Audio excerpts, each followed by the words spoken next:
by the equivalent dwelling units. As you mentioned, back in 2007, the rate was calculated at that point in time, and the total cost from 1955 through that point in time were totaled up and divided out by the equivalent dwelling units at that point in time.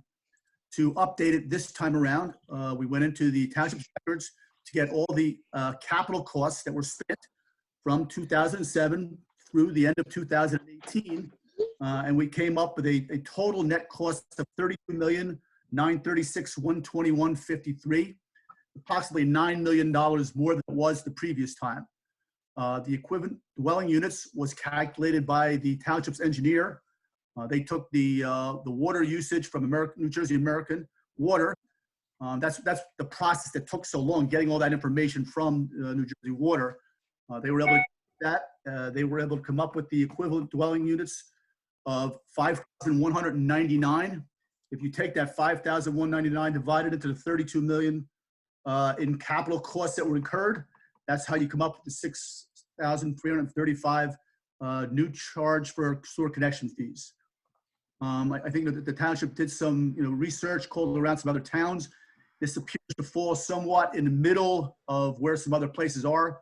Long Hill is a little bit over $10,000. I think Warren Township next door is slightly higher than Berkeley Heights. There are a couple that are slightly lower. The ones that are lower are recognized that they probably need to revisit their sewer connection fee also, and are in the process of calculating theirs also. That's basically the how it was calculated. And Mayor, you're correct. It's about $1.3 million extra by raising the sewer connection fee at this point in time.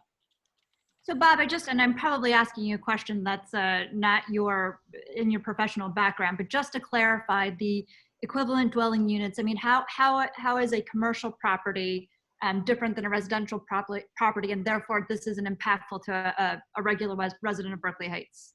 Yeah, and I'm not that familiar with that, Mayor, but I know it does have to do with the water usage, and obviously the commercial properties are going to probably use more water, so they're going to have more, they'll weigh more heavily towards the equivalent dwelling unit. Right, and a regular resident, whether you did a complete renovation of your home, you're still counted as one EDU. Correct. So that's Correct. also a big difference between commercial, yes, multi-dwelling commercial versus a single-family home type of. Yes, I think your point is that this is only going to affect new people, not the existing people. Right. Okay, great job. Anybody on the council have any questions? So Okay. the timing of this thing is important because we have so many new developments coming up. And so I think you threw the number out, Angie, at 450. Per EDU? Yeah. New units, the new units. Isn't Oh, the yes. new units a higher number than that's been approved? That is just based on the four, Matt Jessup, our redevelopment Cool. attorney, he really just examined the four bigger developments that are, that we're looking at in terms of offsetting the cost of the, municipal complex. So that was sort of our primary. So there's still, let's see, Berkeley Florist and Wendelli, that's not counted in that number. And Connell. Connell is. Yeah, Connell's Pond. Yep. So hopefully that answers your question, Alvaro. Yep. Anybody else? Okay, great. Thank you so much, Bob. I appreciate it. Mm-hmm. Thank you, Bob. Thank you. Okay. Great. Now we're gonna have a discussion on the no-knock ordinance. Hold on, Mayor. I'm sorry. Councilman Kudo wanted to say something, and I apologize. Go Nope, ahead. I'm good. I just was muted completely, so I couldn't unmute it. Thank you. Oh, Do okay. you have a question? No. You're good? Okay, just want to make sure. So now we're going to have a discussion or a presentation on the no-knock ordinance, and I believe Councilwoman Pogue is doing that, if I'm not mistaken. I sent the presentation to Liza. Hopefully she can share her screen. Yes. Perfect.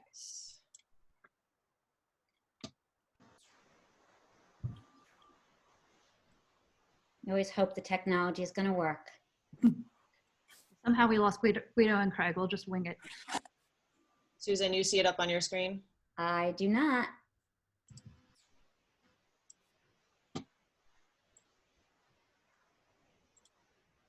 Everyone should be able to see it once you share your screen. Yeah, No, I know. I got like 18 windows open, so I just lost it. All right, I got it.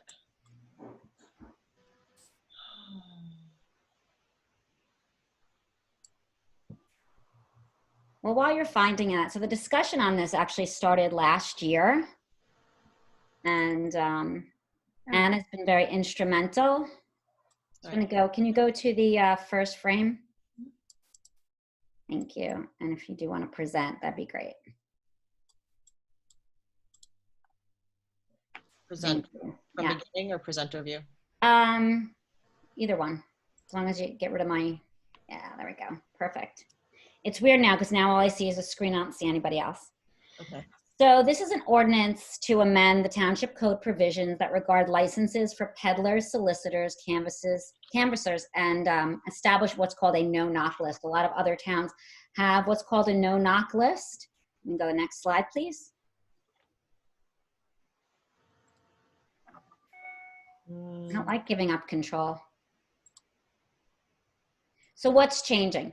The ordinance, which is very dated, was analyzed and updated to include more modern language, refine some of the definitions that were in there, adjust fees, fines, license requirements, exemptions, and times of allowable soliciting, and also to introduce this no-knock list. And we're going to talk about what that is and what that looks like. So why are we doing it? Some residents have a level of discomfort with persons peddling, selling, or soliciting goods, wares, merchandise, or services on private property, and this will allow the residents to make a choice whether they want licensed solicitors knocking on their doors. It's the intent of this ordinance to, among other things, prohibit unwanted peddlers, salespeople, or solicitors. So what's the purpose of the no-knock? It's to prohibit licensed solicitors, and I do have that underlined because that's a key word for this. Licensed solicitors, vendors, and canvassers who are seeking funding by approaching homes that have expressly registered to be listed on this new no-knock list. The list is addresses that where you cannot go to for door-to-door solicitation. Next slide, please. Thank you. So how will they know not to knock? When they go to apply for their permit, they will have to get the list and an up-to-date copy of the list each time they go. So if they went last year and they solicited here and they had a list, they have to make sure they have an updated list every time before they engage in their licensed door-to-door solicitation. And they're required to carry and refer to the list during their travels around town. Just so everyone knows, there's no other identifying information on the list. It's just the address. So will some people knock on your door even though you're on the list? Yes. Registering your address on the registry does not preclude local nonprofits such as Girl Scouts, Boy Scouts, band boosters, and other groups defined as charitable in the definition section of the ordinance and listed in section 5.20.040.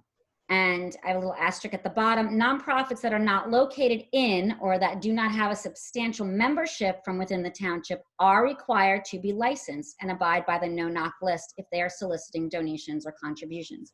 So for example, Girl Scouts or Boy Scouts from other towns would have to go and get a license. So how do you get on the list?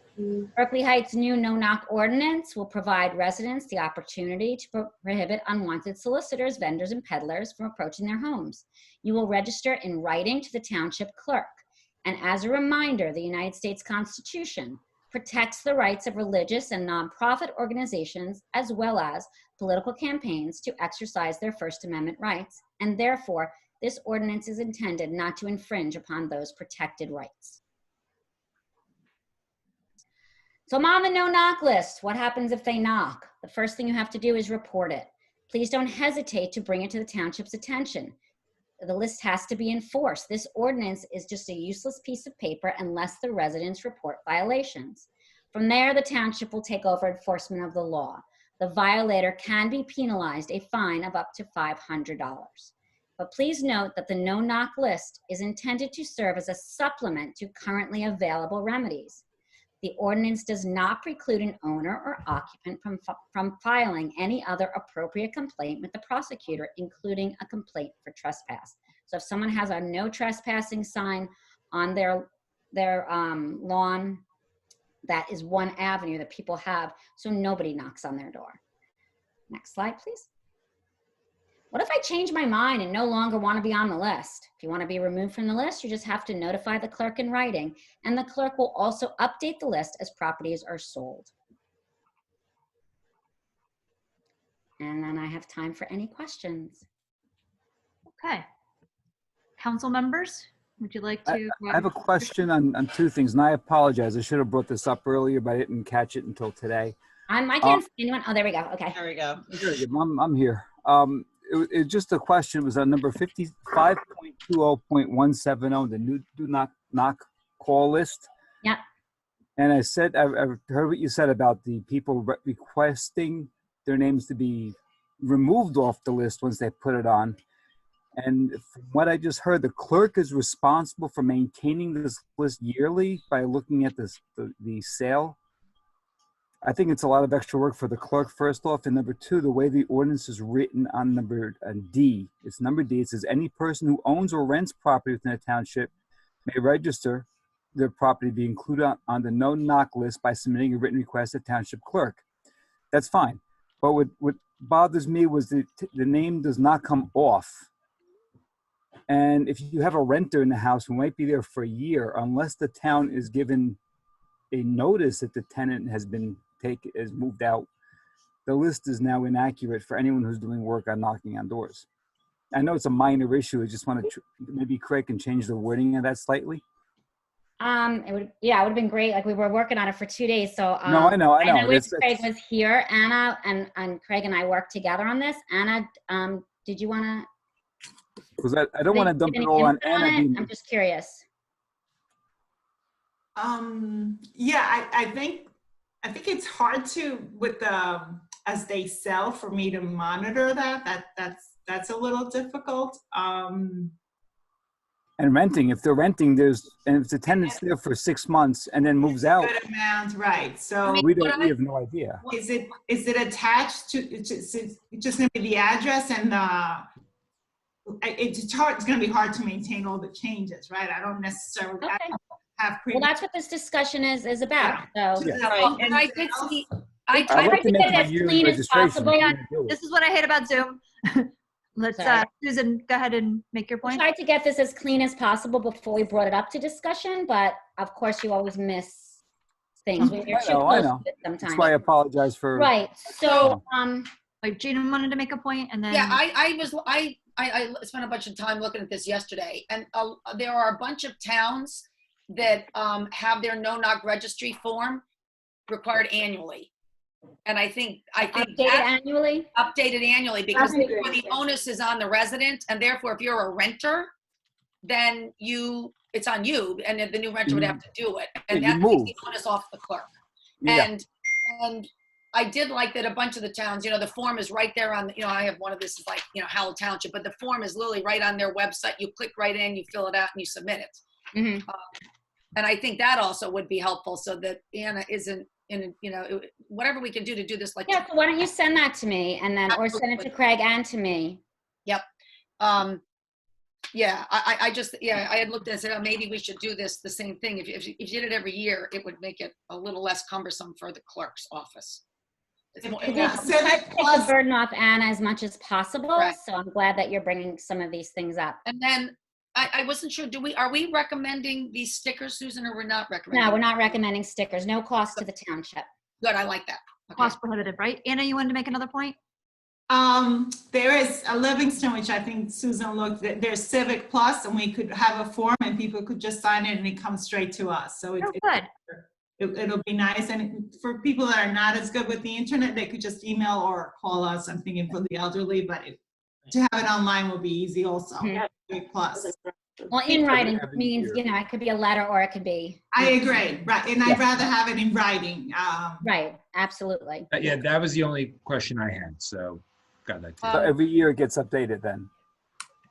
I think we'll make that note. We'll send it off to Craig. And then, Jean, your note was about something else. Just remind me. No, I said that. You had the form. And you had the form.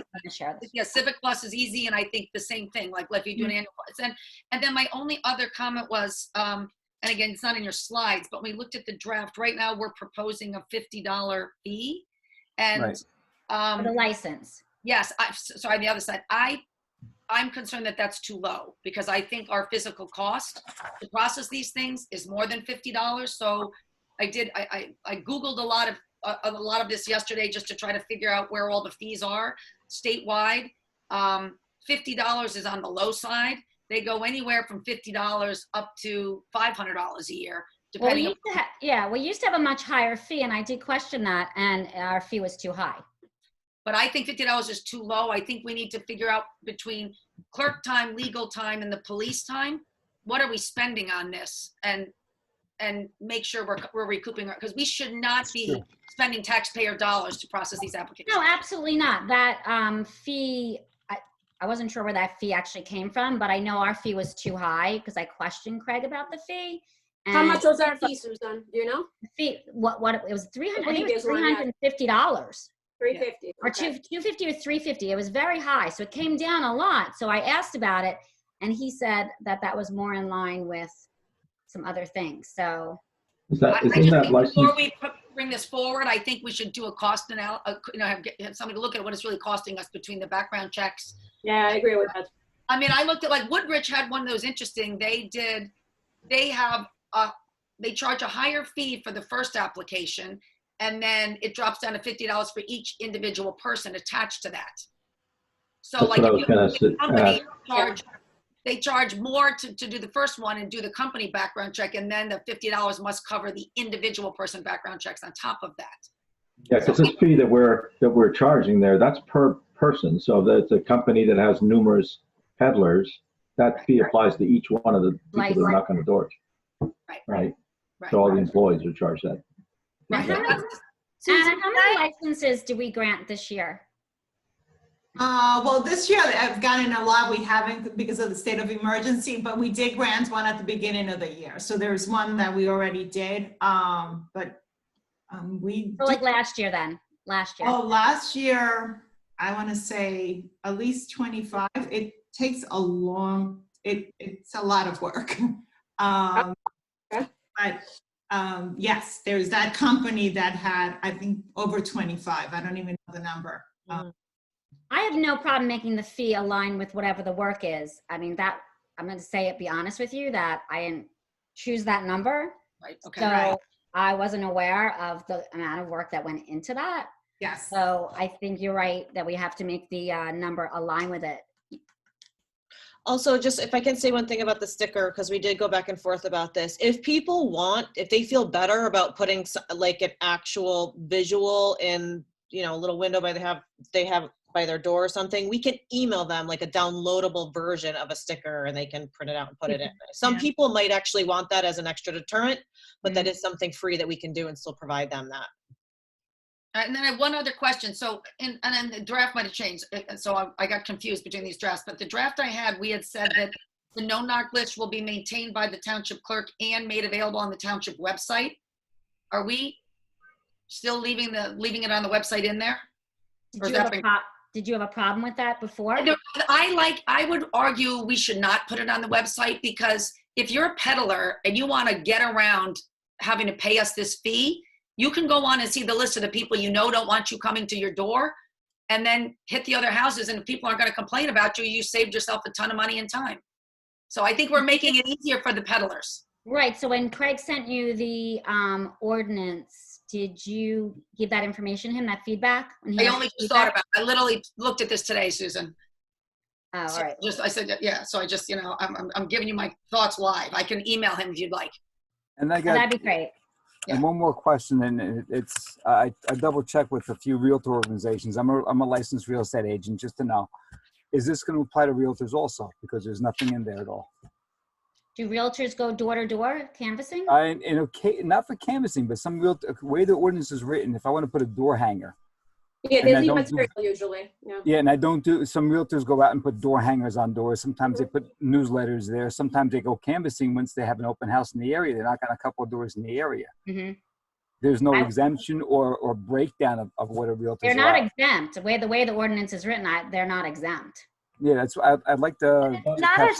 But I'm not sure I would interpret that as like a solicitation per se. Like you're just knocking on the door and saying, and that's happened to me. Hey, the house down on Cornell is for sale. Just wanted to like it's more Is it a solicitation?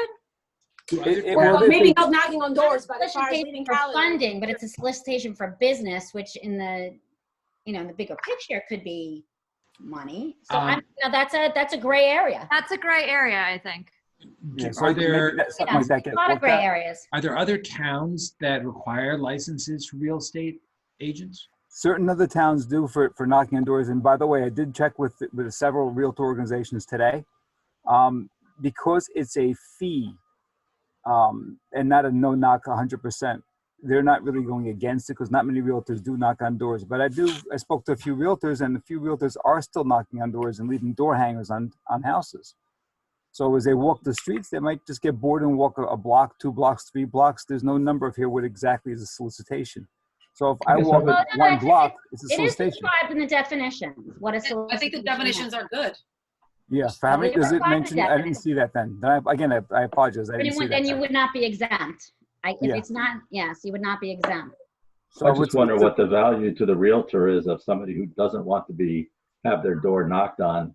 Are you going to succeed doing anything with that person? It's at not all? even knocking on doors. It's dropping off a door hanger. Sometimes you just drop off a door hanger saying, listen, there's a house for sale down the block, around the block. And it's generic. It's just a general question I'm asking because it's not there's no real pushback on that side. I'm just asking for better clarification. Perhaps they could send something through the mail as an alternative. I mean, Snail mail I versus get being in the realtor area mail knocking all on the doors. time. But then I think if you open that door, then you're going to say, well, what about this business and what about that kind of business? So I think if it's not, No, I was just asking. So I I think the definitions are they're pretty clear. Yeah. Okay. And they've been cleaned up. Yeah, like Yeah, Susan, I'm they were worried very about. old fashioned. Yeah. Like Susan, Okay. I'd be worried about carving out exceptions. What's that? I was saying, like you, I would be concerned about carving out exceptions in Exception. terms of different professions. Yes. Okay. No, that's fair. So, Right. yeah, so I'll talk to Craig and thank you for the discussion points. And of course, we don't want it to cost the town not a penny, which is why we even said no stickers. A lot of towns do the stickers and we didn't want to incur any costs. I like that. Yeah. All right, good discussion. Good job, Susan. I know it's a. You want to let the public comment at all, or? Now, or do you want them to do it when they're in the chat time? We're trying to keep it to the one. Yeah, Okay. we're not voting on anything. This was We're just not, a right, discussion. this is just a conference session. This isn't, yeah. All right, very good. Thank you, everyone. Moving on to the regular agenda, Township Council reports. Kintiana? I don't have any reports except that please sign up to the township, website so you can get all updates about the COVID-19. And I'm just hoping that we're gonna open the country, slowly but surely. And just want everybody to stay safe, stay healthy, and hope that we can get through this and get out of this, together. That's it. Thank you so much. Manny? Real short, it's a quick thank you to all the volunteers and volunteer organizations in Berkeley Heights that are going out of their way to help out the first responders, the healthcare workers, the restaurants, the whole myriad of people that are still out there working in the streets, as well as the testing sites and everything else. So a quick thank you. And Sophie's birthday was, I believe, yesterday, and everyone wished her a happy birthday today on Facebook. So happy birthday, Sophie. Very nice. Thank you, Manny. Jean? Okay, I got a couple of things to talk about. Downtown beautification met last week. We talked about how hard all of our local businesses have been hit, and therefore we want to do something to kind of encourage residents to help support these businesses. So therefore, I am very happy to announce that starting Thursday, May 1st, we are going to announce something called BH Downtown Bingo. Basically, it kind of I have a little thing you can kind of see. There's going to be a bingo card that'll be up on the website. You're going to have to get 4 tiles.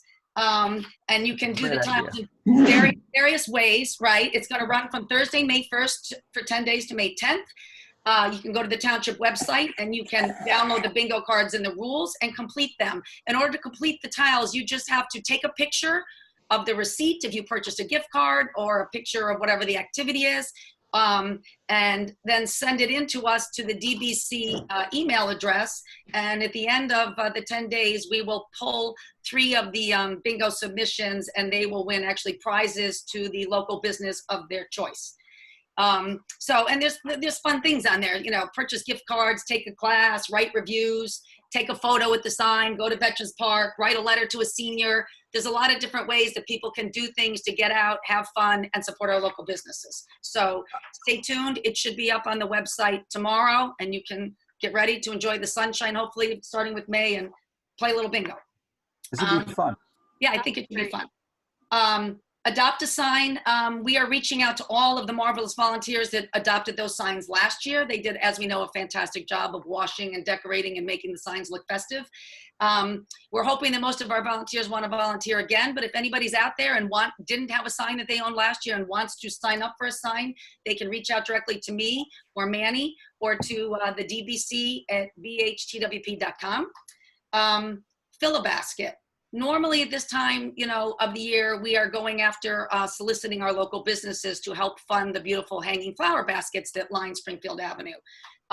Given what is going on with COVID this year, we recognize our businesses are struggling to stay open, so we can't really ask them for that. So this year we are looking to have a neighborhood challenge.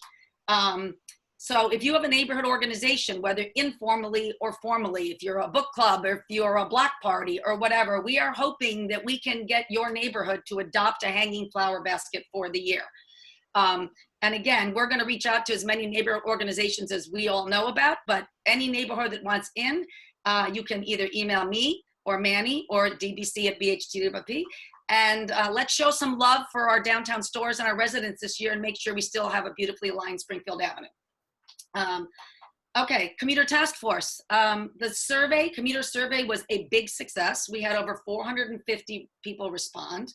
Thank you to all the residents that participated. The task force is currently reviewing the results right now, and we are going to meet shortly to start reviewing what they say and working on recommendations to bring forward to the governing body. So that's it. Excellent. Some really great things going on there. Sorry, I just had an interloper. My dog just made an appearance. So hopefully Georgia's going to take him away. Alvaro. Thank you. Still here. I too don't have anything specific to report on. I do want to say how amazed I am at the number of people and teams of people that have come together and organized to help others get through this difficult time. Here in Berkeley Heights, we have folks who are helping to provide food to first responders and to older residents, people making masks and providing those to first responders and seniors. We even have people providing toilet paper. And all the people that are behind that. It's just amazing how they've come together so organically, I would say. There's not anybody really pulling this together. They just all came together. So I want to express my gratitude to all of them. I do also want to remind and also thank the YMCA and the Rotary Club who have referred seniors to the Berkeley Heights Neighbors Helping Neighbors, on which many of the council members, actually the entire council, act as volunteers for. Neighbors Helping Neighbors provides free masks for seniors. And so if you need a mask, please call the number, which is 908-312-2066. The other thing I want to touch on is just social connection. You know, Zoom is an amazing, and the technologies like it are amazing in the way that they've brought us all together. I've seen people gathering as families, gathering with friends, celebrating events. I've even heard you can date on Zoom. I think one of our people here use that. But a lot of people don't have access to that. They can use phones. I know my mother does. She spends her day talking to friends and family. But the concern I have is for people who are alone. And we have a lot of seniors who are increasingly alone as they grow older. And so what I want to encourage people to do is to reach out to people that you know who are living alone, that you haven't seen in a while. You may not have their phone number, and I wouldn't encourage you to knock on their door. Maybe what you could do is make a sign that just express to them how much you care, that you do care, and that you want to hear from them. I think some of the folks in these organizations might be thinking of ideas like senior or like buddies for seniors, I think is the term they're using. Maybe we'll set something up and we'll have more about that. But in the meantime, I do want to encourage people to reach out to their neighbors. And that's all that I have, Madam Mayor. That's a great sentiment. Thank you, Alvaro. Susan? Thank you, Madam Mayor. So I've spent a lot of time in this chair. I'm a teacher without a classroom and a councilwoman without a dais, and I'm supporting local business, so I'm gaining a lot of weight is my problem right But now. you have a fan behind you, though. Well, there's a story behind that. So I actually got to attend a Zoom wedding by our own mayor, gave the ceremony, and it was a really bright, shining moment in what's been a very hard experience so far. So I wish you all well and hang in there. My new comment is not how you doing, but how you coping, because I think we're all coping. So I did attend that Zoom wedding, and I also attended a grants portal team training with Mira Rao, who's the chair of the grants committee, and Union County, in one of our shared services now, we have access to their grants portal.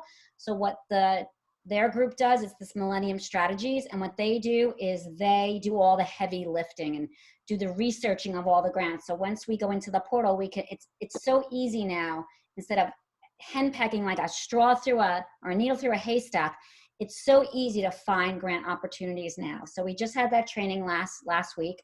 The grants committee is meeting again next Thursday, again by Zoom. And next planning board meeting, last one was canceled. The next one is on May 6th, and the topic is Connell. Also, there was one other thing I wanted to mention. Oh, I attended a Zoom meeting with the traffic engineer, the mayor, and the council president to talk with residents of Twin Falls Road. And that was a very interesting discussion. And our council president must have a little poke, because he got a lot of people together very quickly to have a conversation. So that was great. Huh? I got a big email list. Yeah. So again, I just want to wish everyone well and hang in there. Thank you, Susan. Very nice. Stephen? Yes, thank you, Madam Mayor. First of all, to piggyback on what Council President Madero said regarding help for senior citizens who may be alone or may be looking for people to speak to, Neighbors Helping Neighbors here in Berkeley Heights is now in the process of recruiting volunteers who would be available to maintain regular contact with seniors should they reach out to us, expressing desire to have someone to be in regular communication with them. So for senior citizens or people whose parents are senior citizens, something along those lines, we'll have more details about that in the near future. Secondly, I have an update with the Communications Committee. So the committee met prior to our current council meeting tonight. In addition to what Councilman Brahimai said, our town website has a page for the COVID-19 pandemic. This includes a summary of all events that have taken place, new data based on daily information provided by the state. And in addition, opportunities for people can look at and things to go to and so forth.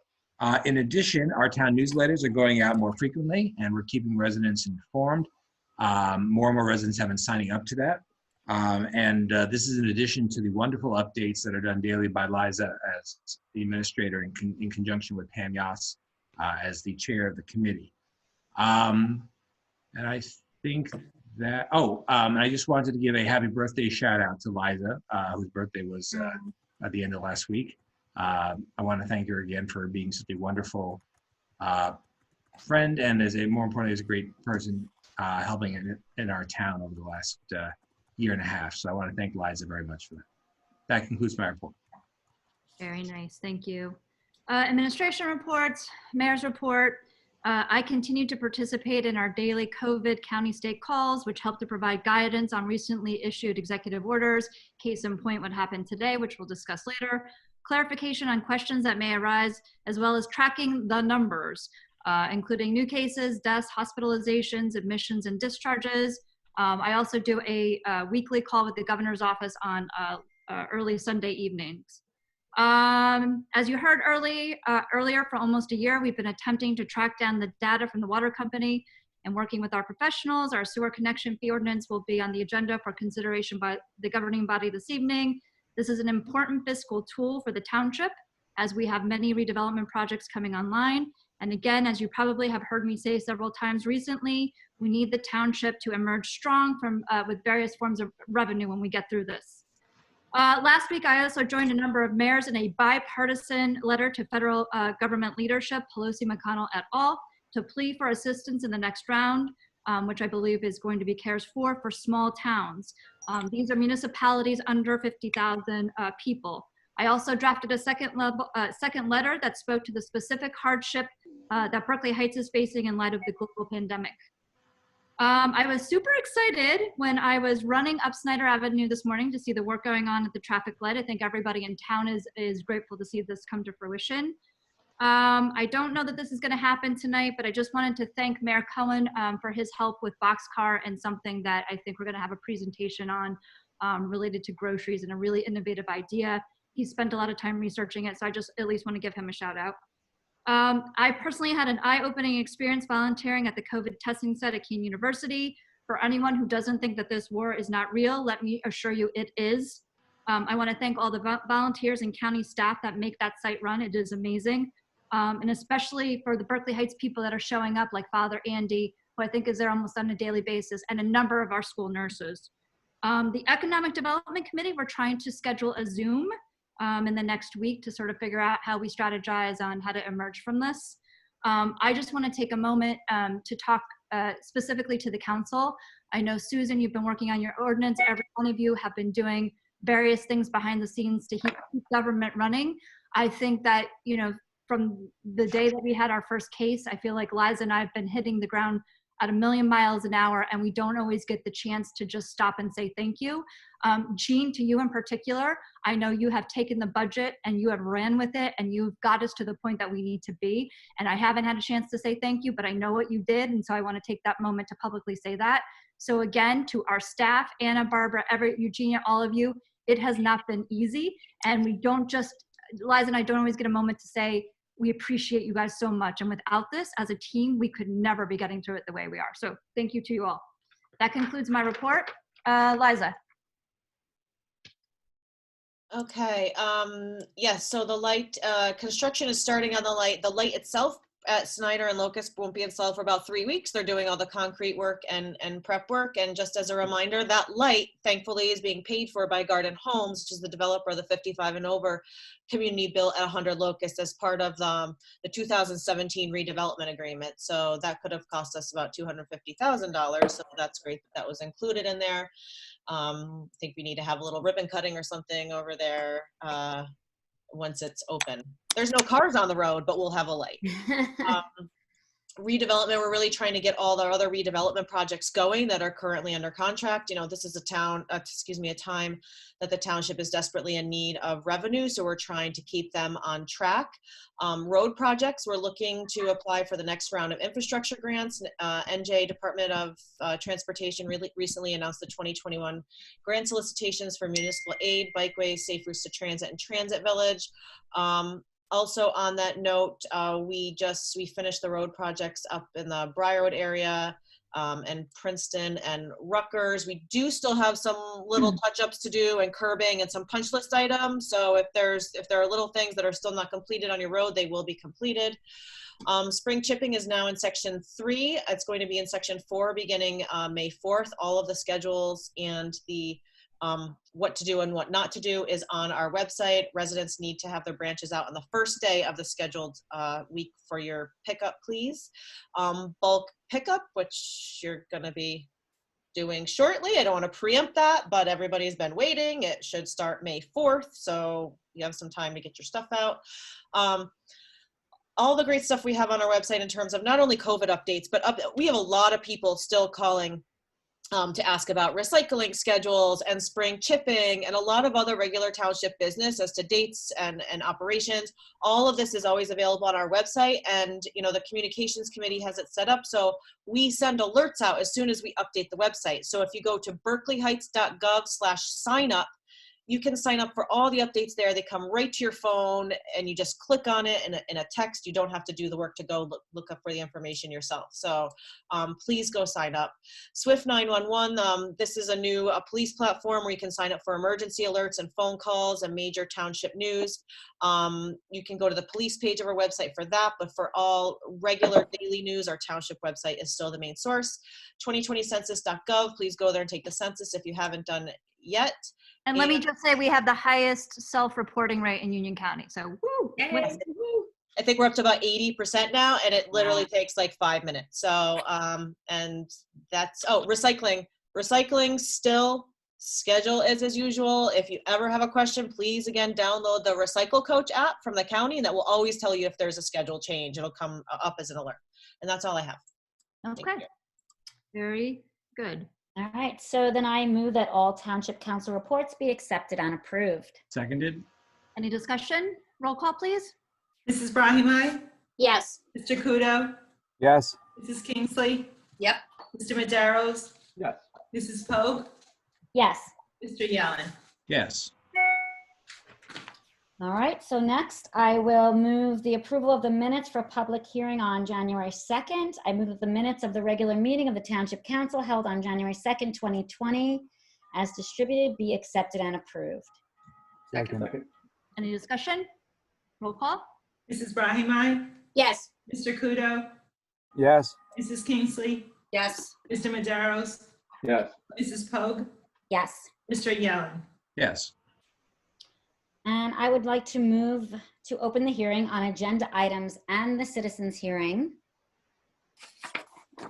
Second. Second. But Liza's going to be in charge of all that. I'm going to read the instructions again as part of the discussion. The Zoom public comment period will operate as follows. There will be one public comment session before agenda items. There will be no public comment at the end of the meeting. All participants, with the exception of council, will be on audio only and will be muted until the public comment period. People can request to address the council at any time by putting your name and address in the chat box to the right of your screen. The host, who is Liza, will see these requests and call on you during the public comment period. Each resident will get 1 3-minute period to make their comments. Council will respond only when the resident is completely finished and back on mute. This is to ensure each person who wants to ask a question gets the chance to, and will avoid people talking over each other so everyone is clearly heard. When the host, Liza, calls on people to ask their question, they will ask it directly via audio only, not video. Please indicate when your questions are complete. And remember that, technical difficulties do happen, so be patient with us. Roll call. Mrs. Brahimai, Yes. Mr. Kudo, Yes. Mrs. Kingsley, Yes. Mr. Maderos, Yes. Mrs. Pogue, Yes. Mr. Yellen. Yes. Okay, the citizens hearing is now open. Okay, Josh Bachner, 29 Cinnamon Tree Lane, you're unmuted, and go ahead. Thank you. I'm commenting on the no knock list ordinance. First, I want to thank Councilwoman Pogue for working on this. I went back and looked at the old existing versions, and they're very problematic. But even this new version, I think there's still a couple issues that need to be addressed. I'm speaking only about the parts that apply for nonprofit, so charitable, religious, and political organizations. There's a couple of different issues. First, all of those organizations, everyone is restricted in their hours that they're allowed to canvass.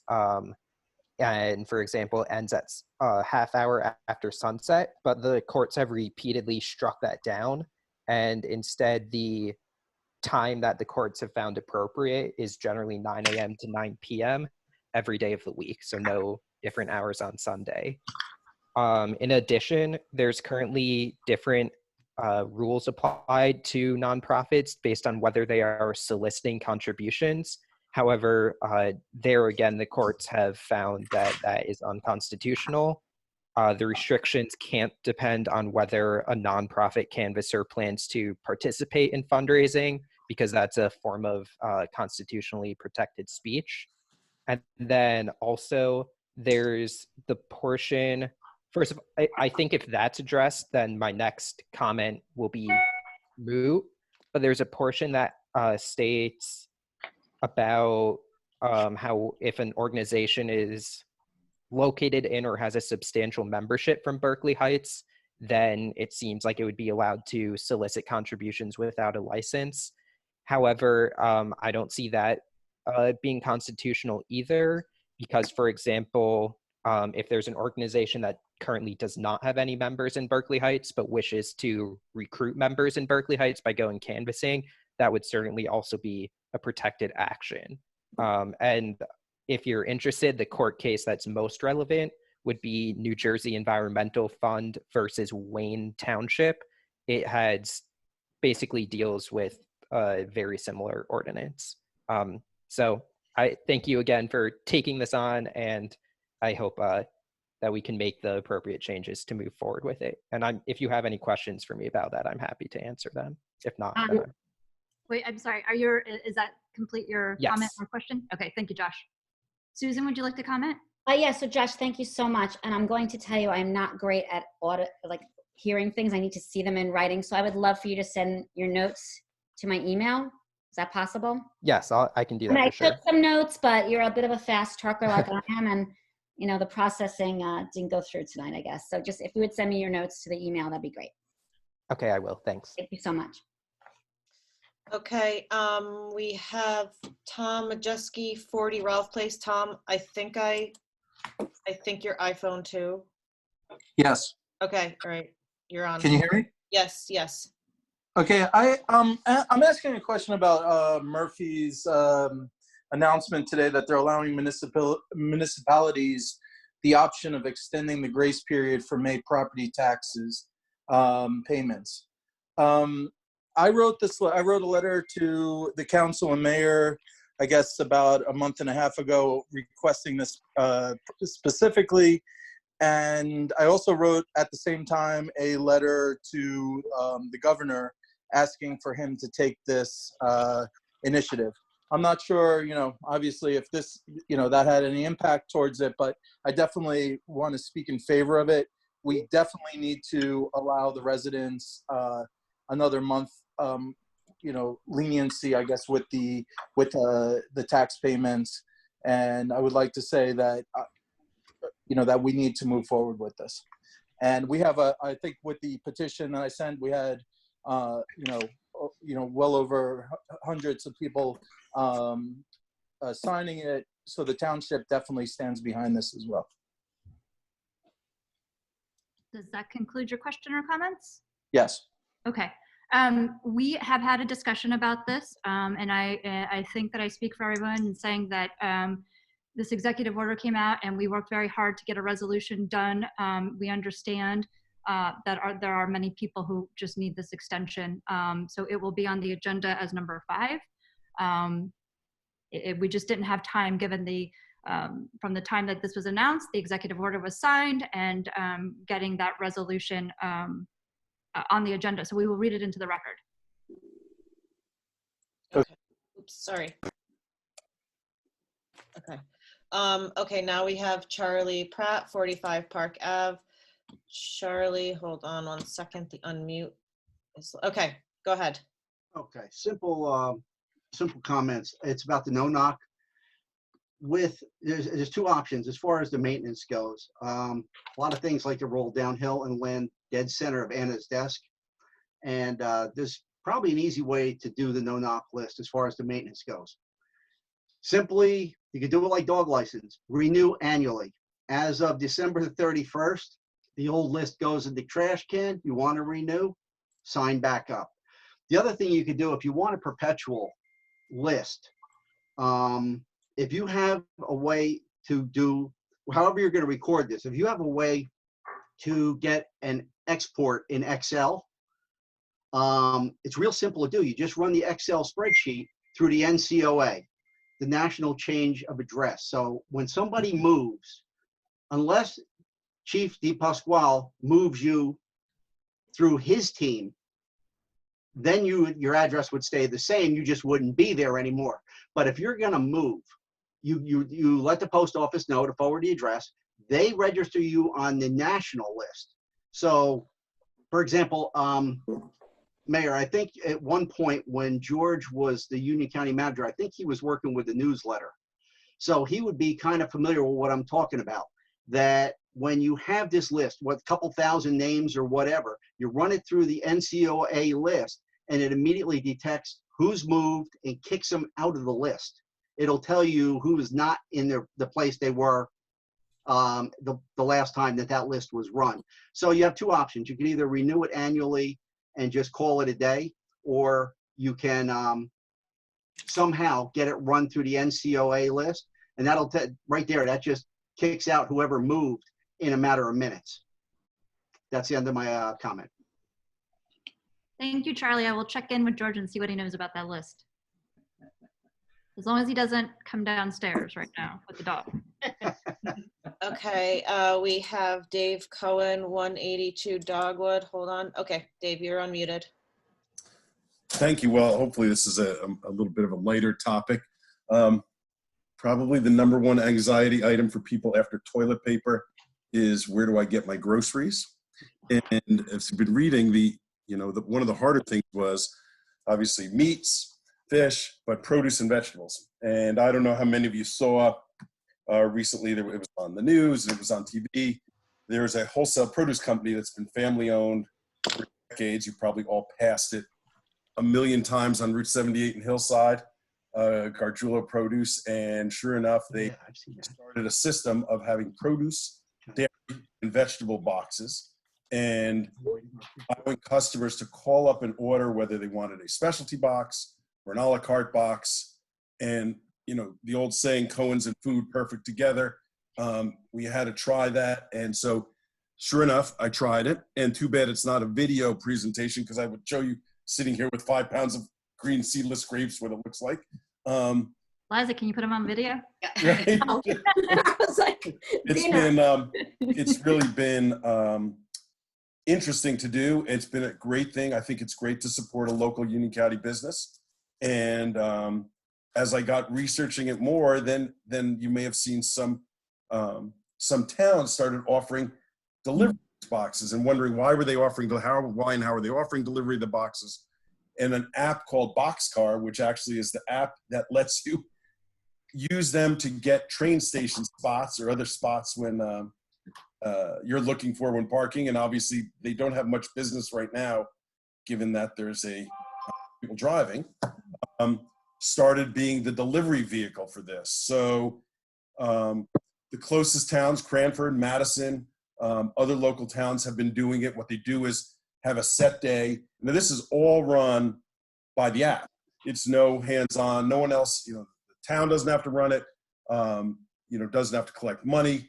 And Mayor and I talked to various people, and one of the, they've met many, I should say, all the criteria that would apply, whether it be distancing, point of sale is all online. There's no walk-up. There's no exchange of cash. All delivery people would, all people actually delivering these boxes on a location would be appropriately masked, gloved, followed all CDC protocols, state protocols for distancing and delivery. And they literally put it in your car. And so you can order online for that delivery day. And the town, pick a vehicle, pick a location for that to happen during a set period of hours. And they see you come up. You have registered your license plate with Boxcar. As they see you come up, you open your trunk, you open the back of your car, it's plopped in, you're done, and you move on. We asked a number of questions about how does it work? Is there, the concern obviously about a backup in lines and all of that. They said it's worked really well. And, the one thing that made our, sort of heads explode a bit was when we last talked to them in Madison, for example, on these last produce delivery of last week, they actually delivered and had orders for 400 boxes. Obviously that was more than a zero more than I was thinking. And Mayor and I talked about, well, let's do a test of 25 to 30 and see how it works. I'll tell you, they were very open about, what they mark up. I can tell you from the stuff that I have purchased directly, it's really cool. The food the produce has been great. The dairy's been great. I have enough American cheese though to open my own McDonald's, but I didn't know when I ordered that. But other than that, I think it's a really interesting model. But and taking everything in line, one of the other things we thought, look, what a neat way to also take some pressure off. Pressure off our grocery stores where we're from longer lines, and obviously an area where there's difficulty right now getting supply. and supporting, really, as you go down 78, as I said again, a local business.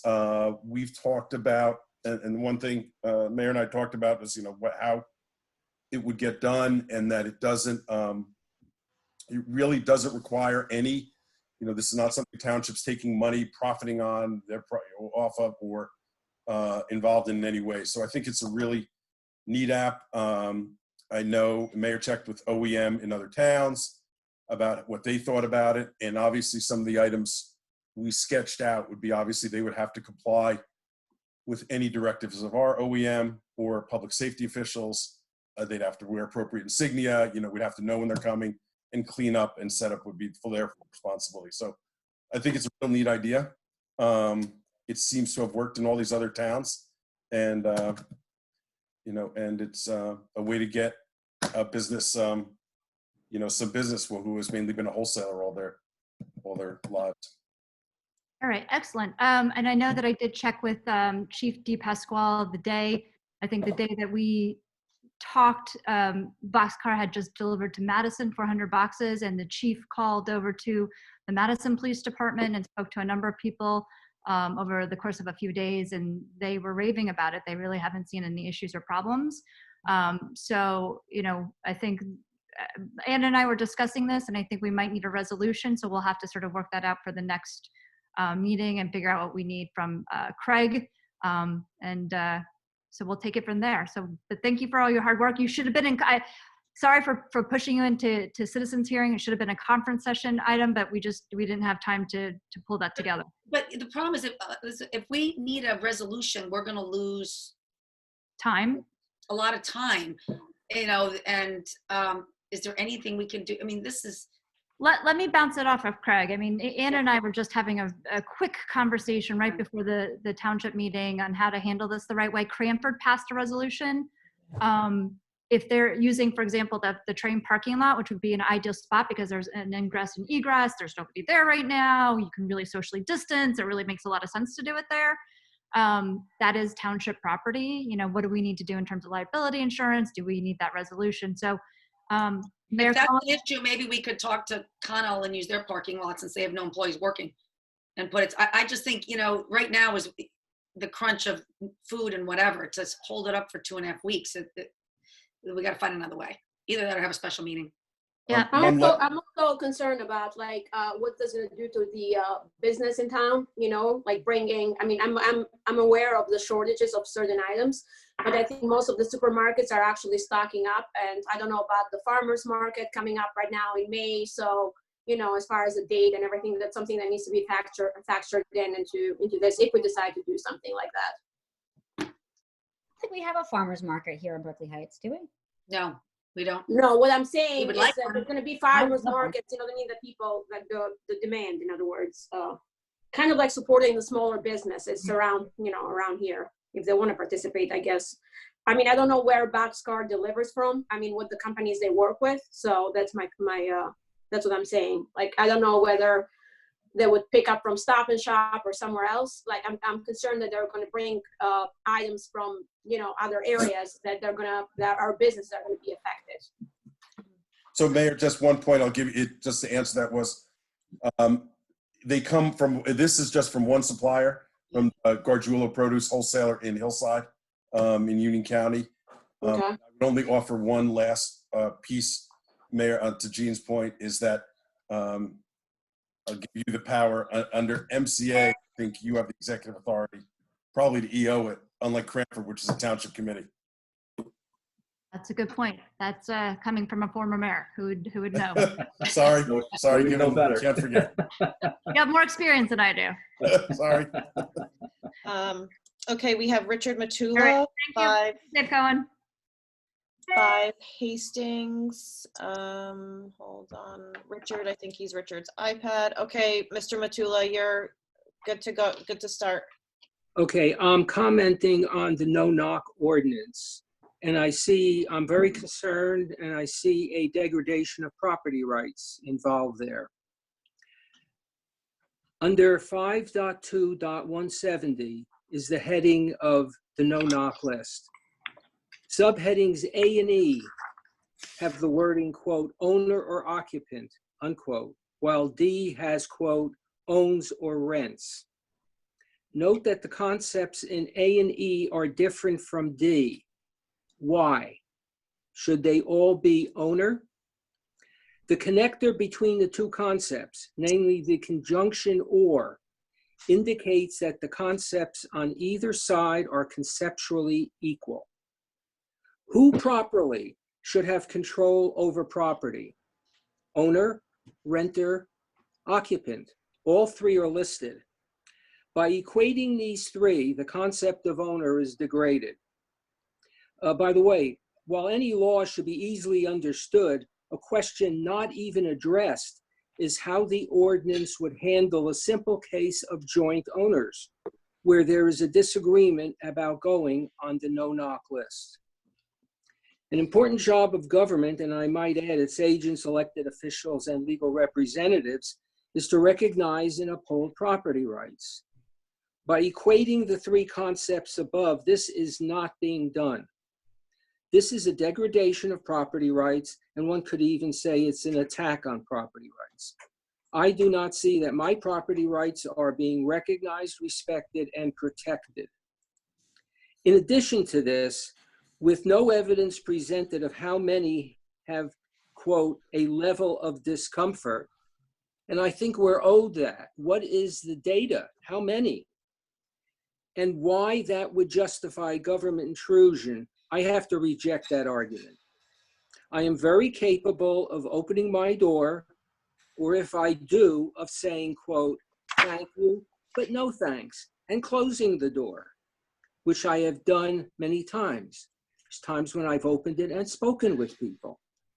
I think government has enough intrusions. I don't want any more. In conclusion, for the above reasons, I think this ordinance belongs, and I'm sorry to use this, but I have to be blunt, on the garbage dump of ordinances. Thank you. Thank you, Mr. Matula. And now we have Tom Forger, AKA Zorro, 14 Dorset Road. I was wondering who Zorro was. Hold on, Tom. I gotta unmute you. Hold on, I gotta find you. So that's that mouse man was. Okay, you're good. Go ahead, Tom. Just Tom Forger. Zorro. He's not muted. Tom, are you there? Try Tom Forger. There's also Tom Forger. You might be using that one. No. Tom Forger. He's on his Tom Forger too, so. Yeah. Do that one. Yeah, it's like Peter Okay. Parker and Superman. Are you there? Hold on. Tom, are you there? Spider-Man, Stephen. Peter Parker and Spider-Man. Ken Clark was Superman. Okay. No, Tom. it's the secret identity. You're not supposed to say it. Oh. Tom, are you there? Forger? He's still muted, Liza. I know. Let me see. Oops. Zorro's unmuted. I have it unmuted on mine. Yeah, he's muted. Oh, now he's muted again, Liza. He's muted. I know, because I think he's pushing it. I'm going to take this opportunity to get some water. Anybody else have any questions while we're waiting on this? Tom, I keep pushing unmute. Hold on a second. Let me try something else. Yeah, I'm pushing unmute. Tom, have you tested your microphone? Because like my computer in my office doesn't have a microphone, so it's a weird thing, but I have to use my laptop. And Tom, I see you on Zorro. You're chatting me on Zorro. Zorro is unmuted. I wonder whether his internet connection is better. He was just talking a minute ago, so his mic definitely works. Yeah, so, okay. Tom, You gotta unmute him. He is unmuted. He is. I'm trying. He might be muting on his He side. just muted himself again somehow. Yeah, there's a pop-up that comes up that says that your Liza's asking you to unmute. Can he text his message? Yeah. Tom, just Zorro cannot speak using the other one. He is texting me. Tom, please put your question in the Zoom chat to me because I can see that.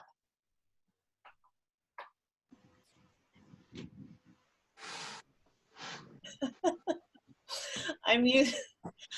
I think you keep muting it. Sorry, I'm actually talking to Tom. You can't hear him talking back, but he's typing back. Tom, I'm trying to unmute you. Are you doing something to mute it, maybe?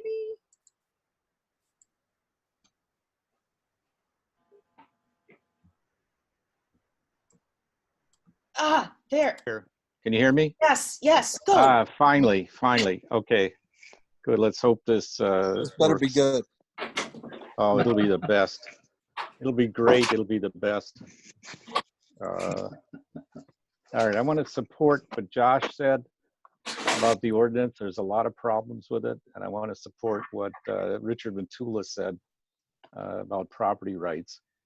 The ordinance says in 52040 that any person exempt from licensing under this chapter who engages in any activity regulated under this chapter shall be required to comply with the provisions of 52090C and 52090F, as well as any other applicable law, rule, ordinance, or regulation. The problem is there is no list of activities that are regulated under this chapter. What you have is only a list of persons that are licensed. There is no list of activities that are regulated. The second problem is that the statement, any other applicable law, rule, ordinance, or regulation is pretty broad. Are we to expect canvassers to research the entire set of federal and state laws before applying for a permit? Now, the second, the ordinance establishes a no-knock list. In this day and age, I have to wonder if we're going to have any peddlers and solicitors going door to door. This is an expensive way to collect orders compared to online ordering. It may be that the entire ordinance is basically unnecessary. And finally, my comment would be the no-knock ordinance seems to convey to me that the people in town are fearful of peddlers, solicitors, and canvassers. So my question is, are we a fearful community? Thank you. Thank you. Could you, Tom, could you send me your notes in an email? Sure. Thank you so much. And there are no more questions. All right, I guess Susan's got to close the hearing then. Oh, yes. Seeing your hearing, there's no one. I move to close the citizens' hearing. Second. Any discussion? Roll call, please. Oh, I can hear you. I think she's muted. Oh, are you muted? No, I mean, Anna is muted. Hold on. All right. I don't think Okay, go ahead. Okay. Mrs. Brahimai? Yes. Mr. Kudo? Yes. Mrs. Kingsley? Yes. Mr. Maderos? Yes. Mrs. Pogue? Yes. Mr. Yellen? Yes. Okay. All right. So I move resolution number 1, approving the bill list dated April 28th, 2020 in the amount of $477,513.69. That's it. Second. Any discussion? Roll call, please. Mrs. Brahimai? Yes. Mr. Kudo? Yes. Mrs. Kingsley? Yes. Mr. Maderos? Yes. Mrs. Pogue? Yes. Mr. Yellen? Yes. I move resolution number 2, authorizing a contract with Regional Industries LLC for the residential cleanup in the amount not to exceed $139,000. Second. Any discussion? This I is just want to say that, just so we know, like in Liza, I'm sure we'll get the schedule up and take the word tentative out, but so the residents that are paying attention, the first section that this affects next Monday is section 2, and section 1 actually is the very last. So it kind of works, you know, not in order per se, so pay attention to the calendar, but if you're section 2, start cleaning out your attic. Yep. And just to clarify, this is the bulk pickup resolution. Correct. Roll call. I had a second. Yeah. Sorry. Mrs. Brahimai? Yes. Mr. Kudo? Yes. Mrs. Kingsley? Yes. Mr. Maderos? Yes. Mrs. Pogue? Yes. Mr. Yellen? Yes.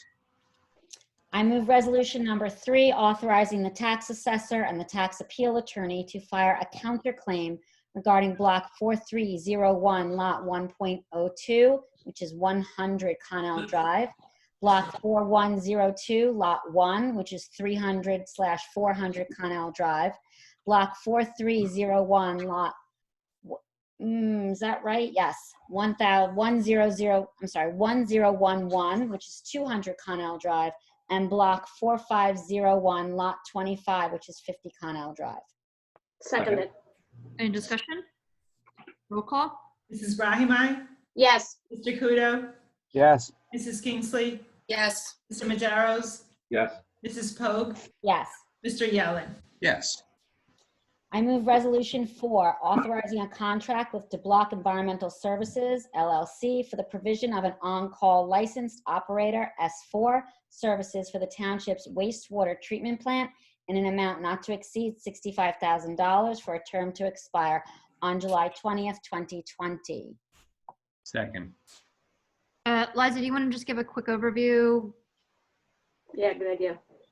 Yes, so our sewer director resigned. So to be in compliance with DEP mandates, we need to have what's called an S4 licensed operator on site. S4 is the highest license one can achieve. We are an S4 facility.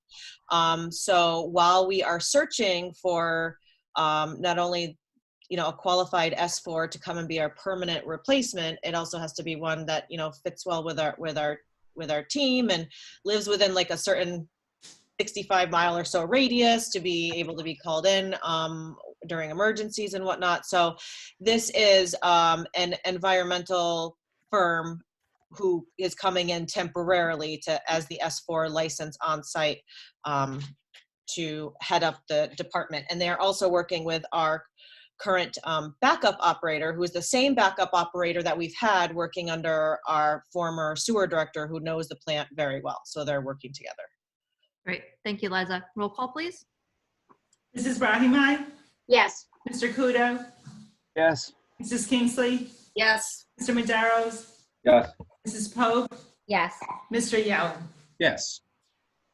I'm going to move resolution 5, which I'm going to read into the record.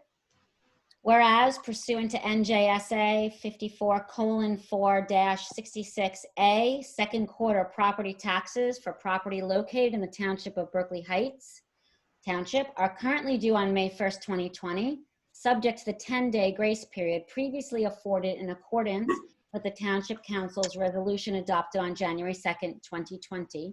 And whereas property owners throughout the township may be suffering from one or more financial hardships caused by or related to the ongoing COVID-19 pandemic, making it difficult for many such owners to meet the May 1st, 2020 due date and existing 10-day grace period for timely payment of real property taxes. And whereas, pursuant to the Executive Order number 130, which was signed by the Governor on April 28th, 2020, the Township is authorized to institute a grace period concluding no later than June 1st, 2020 for the payment of second quarter property taxes. And whereas the Township Council has determined that it's necessary to implement a grace period concluding on June 1st, 2020 in order to minimize and mitigate additional hardships, losses, or suffering by property owners within the Township. Now, therefore, be it resolved by the Township Council of the Township of Berkeley Heights in the County of Union and the State of New Jersey as follows. 1, the above recitals are incorporated as those set forth at length herein. 2, consistent with the Governor's Executive Order number 130, second quarter property taxes for the Township shall be due no later than June 1st, 2020, after which date such property taxes shall be deemed delinquent. 3, the Township Clerk shall provide a copy of this resolution to the Director of the Division of Local Government Services in the Department of Community Affairs no later than the 3rd business day following its adoption. 4, this resolution shall take effect immediately. Approved this 28th day of April 2020. Second. Any discussion? Yeah, I guess let me just say that, and I think I speak for the entire council, this is something that's been established to help the needy, those folks who are unable to pay their taxes. It's intended to relieve suffering, but those who are able to pay, the township does depend on timely payment of taxes, and I encourage all residents that can to pay taxes on time. Yeah, and I think I'll just add on to what Alvaro said. I think it's important that people understand that, we just are approving a bill to hire a bulk pickup company, so we're gonna have to pay that bill. And for when you pay your taxes, 57 cents of that tax dollar goes to the Board of Ed to fund teachers. So if we end up in a cash shortfall, there could be trickle down issues to not just the township. And so we are very sensitive to the hardship that certain people might be going, but if you can afford to pay your taxes, please pay your taxes. Yeah, and to Jean and Alvaro's point, we are required by law. So there hasn't been a rectifying of this extension date in this executive order, and the fact that we are legally required, bound to pay the Board of Education and the county by May 15th. So again, to both of their points, if you can pay your taxes and you're able, we greatly encourage you to do so. Roll call. Mrs. Brahimai? Yes. Mr. Kudo? Yes. Mrs. Kingsley? Yes. Mr. Maderos? Yes. Mrs. Pogue? I have a quick question for the lawyer, though, because this directly involves paying to the Board of Ed, and there might be a problem. Do I need to recuse myself from the vote? This is Guido filling in for Craig. Do you have to recuse yourself is the question. Right. I am actually, unfortunately, I'm not sure because I'm not aware of what your connection is to the Board of Ed. I'm sorry, because I'm just filling in. I'm paid by the Board of Ed. She's a teacher. Yeah. All right. If you're paid by the Board of Ed, I'm not really. It's not like jumping out at me that you need to recuse yourself. I just wanted to make sure because I just want to be sure. That's all. Okay. So, yes. And similarly, Mr. Weber, as an employee of the county union, which would also receive a portion, the same standard would probably apply as regard to Mrs. Pogue? Yeah, sure. I don't see any reason why you need to recuse yourself. Thank you. Okay. Let's put it this way. Also, just to clarify, if you feel more comfortable recusing yourself for some reason, that's because we're doing this, just in the moment, in the spur of the moment. If you feel comfortable recusing yourself and so on, then I don't want to issue an opinion that suggests to you that you shouldn't. If you would prefer, by all means do it. But nothing is, like I said, nothing's jumping out at me as requiring it right now. But do you have any thoughts on that? Do you want to discuss it or no? No, I feel comfortable with it. Okay. Did you vote, Stephen? I didn't know if Susan voted yet. I did. You voted, right? I did. I voted yes. Okay. And Stephen? Yes. Okay. Okay, number 6. Okay, I move resolution 6, authorizing amending the 2020 temporary appropriations. Second. Any discussion? Roll call, please. Mrs. Brahimai? Yes. Mr. Kudo? Yes. Mrs. Kingsley? Yes. Mr. Maderos? Yes. Mrs. Pogue? Yes. Mr. Yellen? Yes. I move the consent agenda A through D. Second.